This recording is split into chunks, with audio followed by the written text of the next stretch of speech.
Hey friends, if you wish to create system restore shortcut on your Windows computer, then please watch this video. I will guide you through the procedure. The problem with creating the shortcut is, let us say I would search for recovery.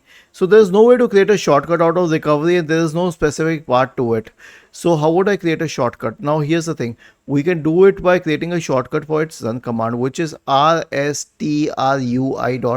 It's very easy to remember.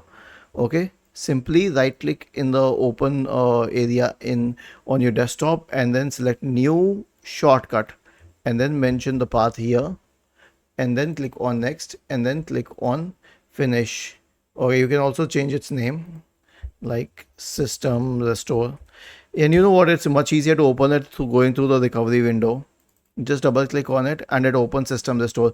Now I'll tell you why it's easier, because if I was to search for recovery, first I would open recovery and then I would go to open system restore. This one is even easier. So for people who need to keep restoring their system often, this is a good way.